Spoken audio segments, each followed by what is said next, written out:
ফজরের নামাজ পড়ে একটু ঘুমাইছিলাম, ওইটা দেখে অনেকটা বেলা হয়ে গেছে। তাড়াহুড়া করে রান্নাটা গোছগাছ করে নিলাম। তা আগে করলা ভাজিটা বসিয়ে দিয়েছি, উনি আইসা রুটি খাবে, তারপরে আবার আজকেও ডাক্তারের কাছে যাবে, তো আমারও মনে হয় যেতে হবে। তো আমি এই কারণে তাড়াহুড়ো করে রান্নাটা বসিয়ে দিয়েছি, কিন্তু গ্যাস চলে গেছে, একদমই ডিম ডিম আছে। একটু তোটক দিয়া মনে হয় রান্না হবে না, তারপরও রান্নাটা বসায়া যায়। আমার ননদ বলে, ভাবি আপনার হাতের রান্না একরকম, আমার হাতের অন্যরকম, তাই আমি কোনো রকম সকম করে বসায় দিচ্ছি রান্নাটা, উনি দেখে নামিয়ে নিবে।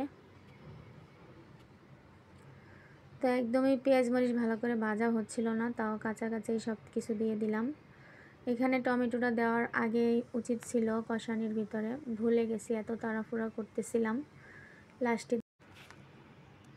তো তরকারি চুলায় রেখে তো চলেই গেছিলাম, আর আমার ননদ মনে হয় তরকারিটাই তো জিরা টিরা দিয়ে সুন্দর মতো নামিয়ে রেখে দিয়েছে। ওরা খাওয়া দাওয়াটাও করে নিয়েছিল এখানে বসে, আর আমি এই তো যাওয়ার পথে, হসপিটালে যাওয়ার পথে আর কি, এখানে দেখতেছিল বড়ই। তো আমার হাজব্যান্ডের টকের প্রতি অনেক নেশা, যে কোনো নতুন ফল দেখলে উনি কিনবেই। তো আমাদেরকে গাড়িতে বসিয়ে রেখে কিছু বড়ই কিনলো। এগুলা নাকি 800 টাকা কেজি, কিন্তু কেজি ঠিকই আছে, একদমই কষ, খেতে ভালো লাগে না। তারপরে এই তো হসপিটালে সিরিয়াল দিতে বসে পড়েছি।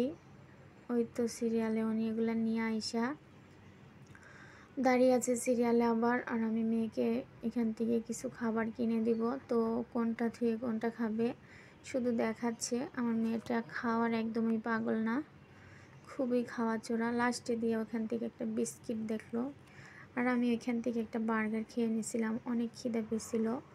তারপরে সিরিয়ালে থাকতেছে, উনি আবার ডাক্তার দেখায়া ওষুধ নেওয়ার জন্য ওখানে বসেছিল সিরিয়ালে, আর আমরা মেয়ে মা এখানে বসে আছি গেটের সামনে, আর তোমাদের সাথে শেয়ার করতেছি। আসলে পরিবেশটা অনেক সুন্দর, কিছু কিছু হসপিটাল পরিবেশ দেখলে অনেক ভালো লাগে। তারপরে একটা হোটেলে ঢুকতেছিলাম, ভাবছি ওনাকে নিয়ে নাস্তা করব। এই হোটেলটা অনেক ভিআইপি, দেখতে দেখতে বলতে আসলেই ভিআইপি হোটেলটা। তো আর ঢুকি নাই, কারণ বললাম বাসায় যেই ভাত খেয়ে নেব।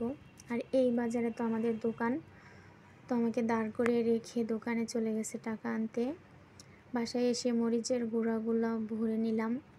আর এটা ছিল সন্ধ্যার পরের ভিডিও, ওনার জন্য রুটি করতেছিলাম রাতে, আর মরিচের গুঁড়াগুলা ফাঁকি করে নিয়ে আসছি। তো এটা এক বয়ম হয়েছে, অনেক দিন চলে যাবে।